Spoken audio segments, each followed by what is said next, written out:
What's good, YouTube? It's your boy Pro Winston here. I am doing another Winston profile with the one and only Alistar. Say your last name. Albans. All right. Gotta say the middle name too. Go ahead. Constantine. Who named you Constantine? My mom. God bless her. God bless her. Alistar, where do you currently play Yu-Gi-Oh at right now? Where I play in Maryland, like little shop, just random shops and stuff. All right. And how long you been playing the game? Since like mid 2008. Oh, so you're a fairly new player. Yeah, pretty much. Even though you had knowledge of the game, we're walking around stores or whatever. Yeah, in the like I area. played like when the game first came out when I was like a little kid. I'm only 20, but like I look a lot older. But I'm only 20, so I was playing when I was like 9, 10, and then I knew like I stopped when the Chaos Monsters came out because I couldn't afford them, so I just didn't start playing until I was like 18, I think. All right. And how many times do you have right now, bro? 6. Damn, you skyrocketed past me. Yeah. Well, no, I'm not. I was gonna say yes to. I thought you were gonna go. No, but I think you skyrocketed because I remember there was one time where I asked you, you said, Gerard, I think I have 2, and then all of a sudden the next time I asked you, you have 6. I don't understand. But go ahead. Can you just tell YouTube which ones were there? I started in 2010 at Gen Con Indy. I topped with Frog FTK of all decks. Like that was when I first started practicing with one deck, so I topped with that. And then like the next jump after, I topped Philly. So I don't think it was it was consecutive for me, but I think I missed a jump. So that was 2 in a row. Then the third one in a row was at Dallas. You topped that one too. I topped that with like an anti-meta deck. Oh, yeah. Philly was Black Wings, but I went undefeated with Black Wings at Philly, which was like amazing for me. I thought that was just like a real milestone. The third one at Dallas was with an anti-meta deck with like Mad Fossil Dynasty. I hate running anti-meta, but it was just like my friends just told me to run the deck, and I did really well with it. And the fourth one was Nationals. I went 10-1 with Plants and then lost to somebody running like Machina. And then the next one was Toronto with Plants, and then Columbus where I got second with Plants too. I remember I was judging that. That was a very, very good game. What is your understanding of a misplay?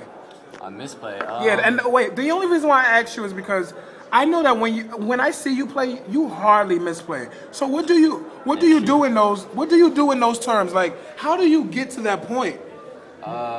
Well, like I think if you practice with one deck, even if it's not like the absolute best deck or what everybody else considers to be the best deck, just cut them down a lot, like by just learning from mistakes. By taking losses, this is the best way to learn misplays. Like you just sometimes gotta take like a vicious ass loss. I totally agree with you. Yeah.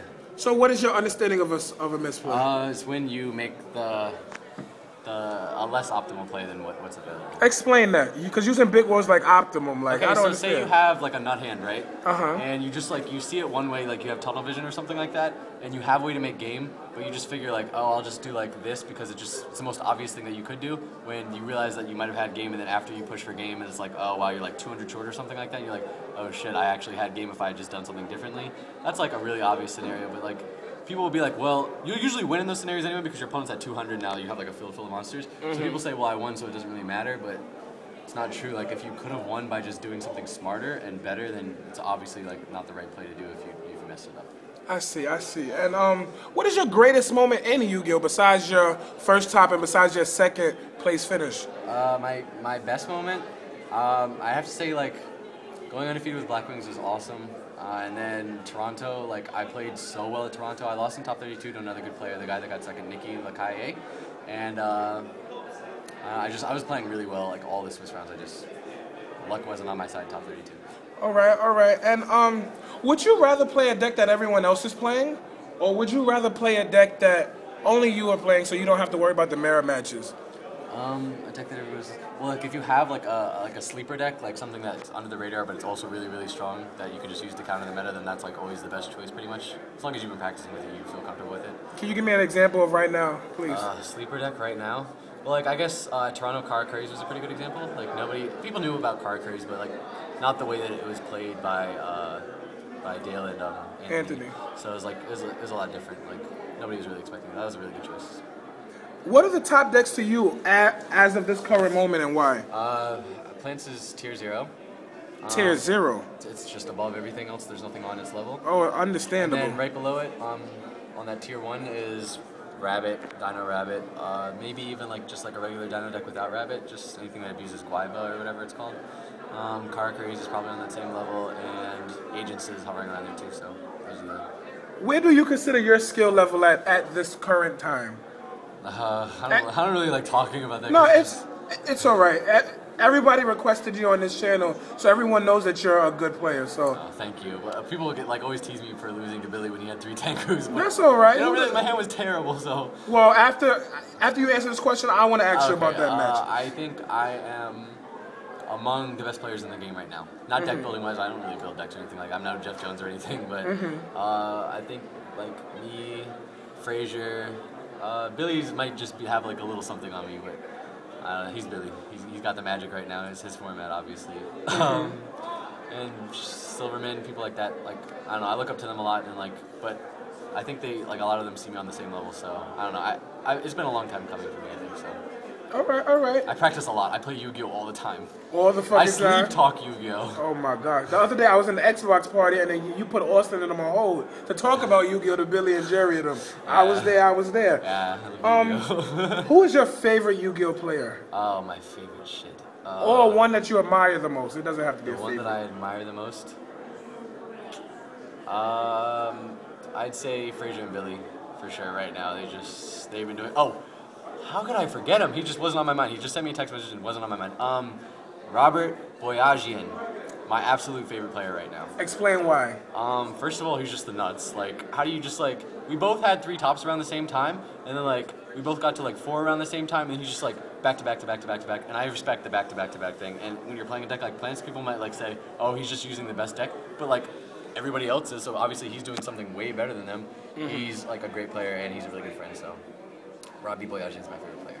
All right. And can you, before I ask you about that Billy break incident, can you tell us how you maintain focus in a match, how you play to your best ability, and how you walk into every event feeling confident? Because I have seen you since your first top and to now, and I must say, this is not the same Alistar that I know. And not to kiss ass or nothing, but the minute people see you, you draw crowds. And I know how it is to draw crowds, but you draw crowds. High five. You draw crowds. Explain. Well, thank you, first of all. It's no problem. How do I focus? Just take your time, not so much time that you're like delaying a match like to stall out or, you know, go to time. It often happens like that, like when you think so hard, but like before you're about to do a big play or even minimal plays that you can see will shape the rest of the game, you just gotta like, even if you think you already know the best play, you just gotta like really pause for like a second, like a good 10 seconds and just think, just breathe and like, I don't know, some people look up at the ceiling, some people like put their do that, I don't know, you just gotta focus as hard as you can before you do anything big.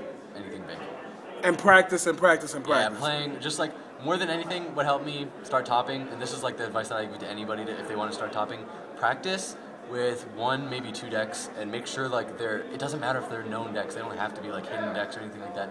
Just if you practice with 1 deck a lot, you will get good with it and you will top. There are people that top with tier 2 decks all the time. It's just like, Jeff Jones doesn't like to play the meta, he just like practices 1 deck, maybe a secret deck, but oftentimes just not the most represented deck, and you just practice with a lot and you'll do really well.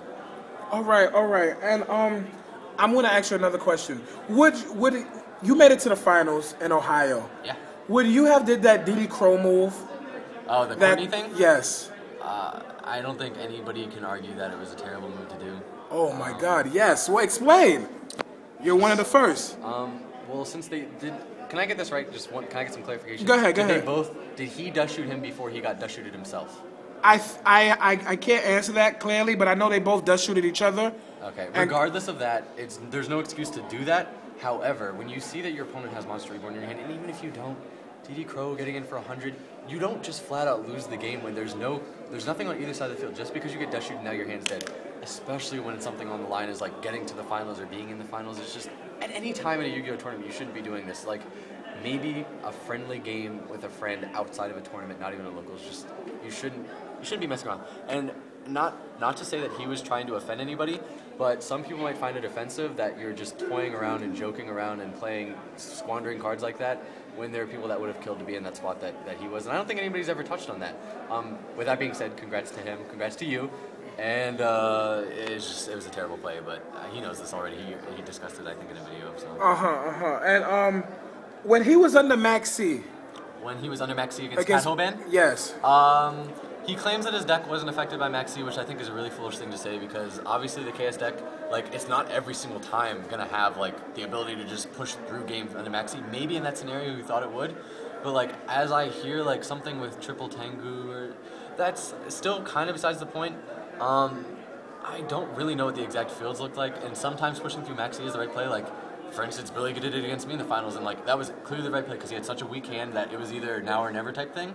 So if it was like kind of the same scenario, like if you're going on, like if you already made a huge commitment to the field, like as soon as Maxi got chained, and you just like realize that like, okay, if I don't work under Maxi, he's got 5 cards in hand type thing, I should just keep going. Like that's obviously the right play to do. So I don't know, I really wasn't there, so I can't say, but I don't know. The match between you and Billy. What about it? You was about to talk until I stopped you. You was about to talk about the Tengu. Oh, he drew triple Tengu. To be honest, like we've talked, me and him, we're pretty good friends. Like we're traveling to the UK this Wednesday together. Me, him, and my friend Jerry, and we've talked about this time and time again. I would trade my hand for his, for sure. Like he's just, not only did he have like good supportive cards in his hand besides the Tengus, but he just like drew pretty well off the top, and my hand was just no action at all, just like straight MST heavy, like all this dead shit, just no playable monster, just a glow bulb. That's all I had. All right. And will you be attending YCS Atlanta? For sure, and Long Beach. I picked up a new sponsor. I don't have a shirt for them because I didn't get it yet, but ARG, they I read articles for them now. It's awesome. They pay for flights and shit. So Atlanta, Long Beach, all that. And I'm going to the UK partially because of them. So. All right. Well, thank you for being on my Winston profiles. It was very hard to meet up with you, but yeah. Nonetheless, I just wanted to thank you for getting on the channel. A lot of people recommend the players that they read their feature matches, and they could just pick up a, wow, like this guy did it, or wow, they did this. And you, out of all people, I can honestly say, even judging over your matches, I sit there and learn this. So I'm like, Alistar fucking Albans. You already know if it's not pro, it got to go deuces.